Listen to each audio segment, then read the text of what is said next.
Donc je m'apprête à faire cette pièce-là en tube de 40.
Si on entend Darquador là, c'est parce que je suis obligé de porter un masque à poussière pour limiter mon exposition aux vapeurs de métal. C'est des vapeurs très toxiques et dangereuses et je suis dans un endroit confiné ici, donc je le porte pour limiter mon exposition.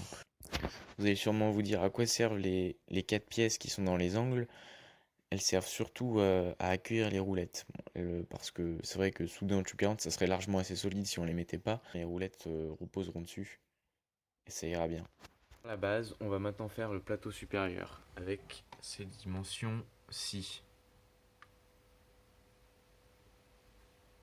Toujours en tube de 40.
Le poste mégatronique de l'ancien temps avec 3 réglages d'intensité. C'est excellent. Non, c'est pas un mégatronique, hein. Ça c'est juste un papy. C'est un GIS. Et oui, GIS faisait des postes verts à l'époque. C'est assez drôle, hein. Maintenant leurs postes sont tous jaunes. Et souvent ils font des super postes MIG, MIG-MAG, TIG aussi. Si vous voulez mettre à jour leur modèle, m'en envoyer un, je dirais pas non. Supérieur et le plateau inférieur. Faut que je m'attaque maintenant au montant qui relie les deux. Vu que mes roulettes rajoutent une épaisseur de 15,5, enfin monte la table de 15,5 cm, que le plateau que je vais utiliser pour l'établi fera 4 cm, et que mes tubes carrés c'est des tubes de 40, donc je compte deux fois l'épaisseur. Si je veux sortir aux alentours de 90, pas loin aux alentours, je pense que ouais, je vais découper des pieds à 65 cm.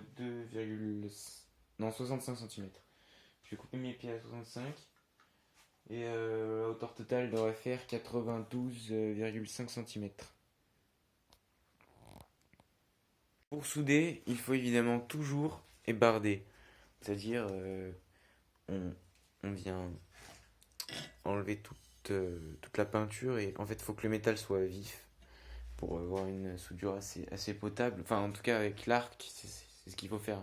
Avec le MIG on n'est pas forcément obligé mais c'est mieux. Mais bon à l'arc on est obligé. Donc pour ébarder j'utilise des disques 125 mm Sidamo A24 SD. Puis ce que j'ai dit, celui-là est bien pour enlever les soudures. Quand tu as un cordon de soudure qui est pourri, qui est mal fait, tu veux l'enlever, ça au moins ça l'enlève. Je suis pas forcément fan de ces gros disques à bavurer. Ce que je préfère c'est quand même les disques à lamelles. J'en ai un Bosch, un SMT et ça c'est un Sidamo. Donc j'ai pas encore fait mon choix de préférence entre différentes marques. Mais ce que je sais c'est que ces disques à lamelles c'est le feu. Tu décapes n'importe quoi, enfin c'est ton métal il est brut, il est joli, il est poncé. Alors que ça fait une finition complètement différente. Ces petites équerres sont super. Ça coûte 11 euros à Castorama. Et donc, moi, enfin, j'en avais besoin d'une deuxième, alors j'en ai fabriqué quelques-unes de ce modèle. Pour vérifier qu'elle soit à 90 degrés, ce que je fais, c'est que je viens faire un trait de partout identique. Je viens mesurer deux côtés. Et je fais la racine de la somme au carré des deux côtés. Je trouve un nombre et je regarde si ça correspond avec ce que j'ai trouvé. Et de là, je viens marquer une notation pour voir si enfin, la distance, ça s'appelle l'hypoténuse, devrait être plus grande ou plus petite. Et ça m'indique si mon angle est obtus ou aigu. Voilà, c'était pas très clair. Donc ça avance. Je ne répète pas la même erreur que tout à l'heure. C'est-à-dire que là, je viens pointer mon cadre pour être sûr que ça soit nickel. Le pied, avec la dilatation, ça allait tirer. Enfin, ouais, oui, si, ça va être, ça allait plier, j'allais avoir un pied tout tordu. J'ai fait des points dans les trois coins. Je vais pointer la partie supérieure aussi. Et je vous reprends. Et après, soudure, décapage, dégraissage, peinture.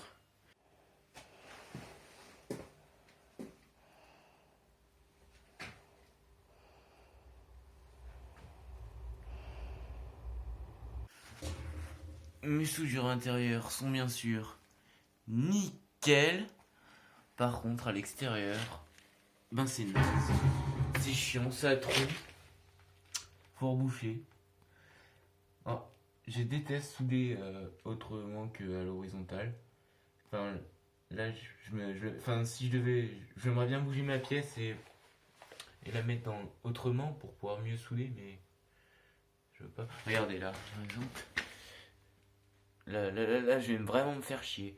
Pour avoir ça, face au même problème qu'LJVS, C'est-à-dire que la soudure ici a déformé mon métal et j'ai 1 centimètre de jour là-bas parce que ouais, ma règle elle est bien droite et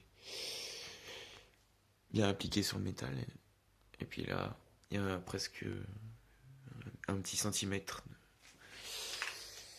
Ce qu'a fait LJVS, c'est qu'il a surélevé son plateau parce qu'il s'en est rendu compte un peu trop tard. Là, il y a 5 mm, même pas. Ouais, 5 mm à peu près. Et là, elle est bien hop, et c'est à partir du poteau qu'elle applique. Quelques mois après, avec les roulettes mises enfin, j'ai peint toute la structure avec de la peinture pour fer blanc, achetée dans un magasin pro. Et puis une peinture à bois qui peut servir pour les murs, la boiserie, les meubles. Un joli bleu canard, ou pas joli d'ailleurs. Et puis des couches de vitrificateur croisées, hein. Il a 4 couches de vitrificateur. Vitrificateur pour parquet. Ici, j'ai fait un joint parce que c'est de l'aglo que j'ai récupéré.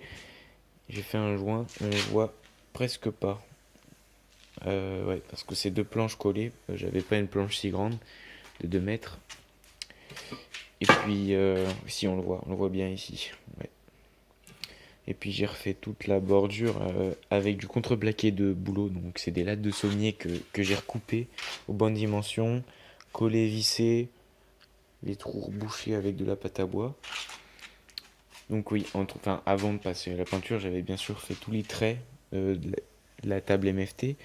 Donc c'est des traits espacés de 9,6 et troués de 2. Donc je les ai percés avec une mèche plat mise sur ma défonceuse. Le problème, c'est que la défonceuse avait une vitesse de rotation trop élevée. Et donc, je cramais le bois. Ça sentait. J'ai dû désinstaller l'alarme incendie parce que ça fait beaucoup de fumée. Donc, c'était pas l'idéal. Si vous devez faire la même chose, achetez ce qu'il faut. Achetez des belles, des belles fraises qui creusent le bois à 20 mm spécial pour les défonceuses. Moi, j'ai bricolé un truc avec une mèche plate. C'était pas ce qu'il fallait faire. Bon, au moins, j'ai des trous à peu près droits, réguliers. Pour les roulettes, il faut clairement 4 roulettes freinées.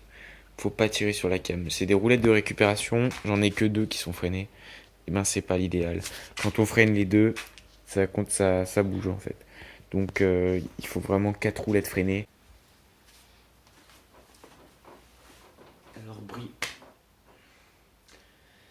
Alors, bilan prix matériaux, je suis assez satisfait de ce que j'obtiens. On a un super établi pour presque rien. Donc si vous voulez plus d'infos, je vous invite à aller voir dans la description en bas. Et je vous invite aussi à aller checker les plans sur la chaîne YouTube d'LJVS. On peut trouver les plans sur Google SketchUp. Et il y a toutes les mesures. Le plan va super bien. Et c'est important de partir d'un plan pour construire quelque chose. Ça met les choses au plat. On sait ce qu'on va débiter en métal, en bois. Et puis ça permet de mettre les idées en place en fait. C'est important. La suite de ce projet, c'est de le finir avec le caisson. Donc le caisson, l'idéal, ça serait de faire tout un caisson en bois collé avec de la micro-denture. Et ça serait vraiment top.